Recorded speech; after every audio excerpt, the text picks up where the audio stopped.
Yeah, welcome to my channel. Thank you so much for joining me for another video. I wanted to share how I use this Creative Basics LDRS Fancy Squares and Little Things die to create some boxes. So I was watching Scrapping Bookworm 1 and she had created some really cute little treat boxes using a tag. She did create a box and then attach it to the tags, and I did something kind of different. This is the first one. I just created this piece to connect the two pieces. You can get this in a die. I don't have that die. I just put a rosette, a little bow, and then some of that gold thread. The paper that I use is called Wedding Bliss. It's a wedding collection from Echo Park. It has some gold foil in it. It's 110-pound Recollections cardstock. And that's the first one. It does stand up. This is the second one. I just did a belly band with a rosette, and there's an applique flower. The belly band comes off, and then I just created a 2x2 little box there on the inside. The box is actually 2 3/8 by 2 3/4, and then the belly band just slides back on there like that. So to create this one, what I did was measured the die on 5 of the flat sides. So I did draw a picture. So the two sides, this little one here and then the one on the bottom, I measured those and determined how long I needed the piece to be. So once I got a piece that was long enough, which I just used some scraps, I got my scoreboard, and then I just made a 1 inch, actually less than 1 inch, probably half an inch piece just to connect it. So I scored depending on how wide you wanted it. This piece is about 2 inches, so let's just do it to 3/4. I'm gonna just score this whole piece.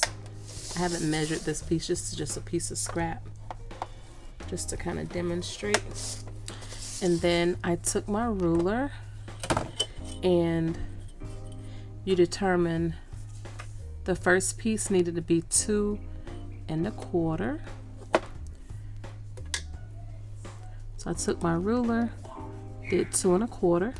The next piece needed to be 1 inch, so you go 1 inch from the last score.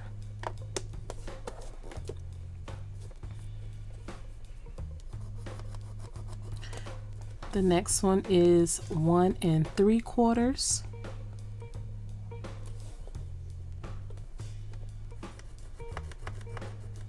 And then another inch from the last score.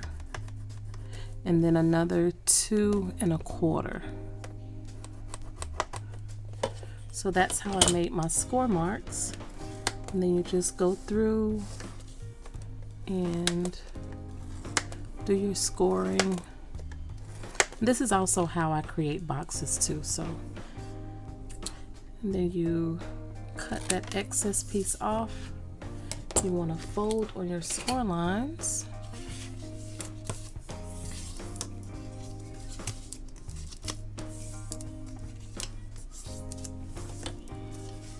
And then you fold on all of these.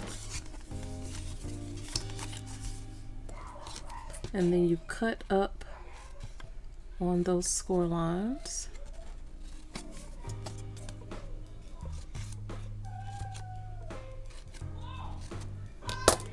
And then attach it to your project.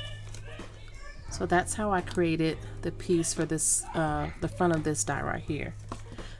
So for this box right here, I just cut the die out of 110-pound cardstock.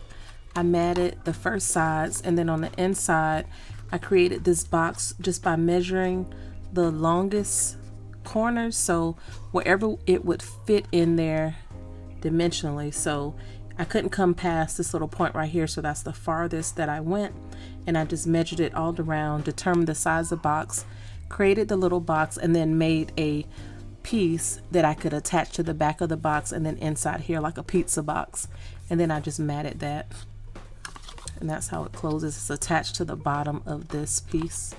and then I just folded a piece of paper around to create the belly band and embellished it. So really cute way to get multiple uses from your dies. I really loved how those turned out. I also created this one right here using this die right here. This is a little purse memory decks die from AliExpress, and there's a little box there on the inside. I did mat it, and this is with that Christmas sugar cookie paper. So this box is about almost 2.5 inches. It's about 2¼ inches wide, and I'm just gonna send this in some Happy Mail. So love how that one turned out as well. If you have any questions, please leave them down below and I'll get back to you as soon as I can. Thank y'all so much for watching. Stay safe and have a great day.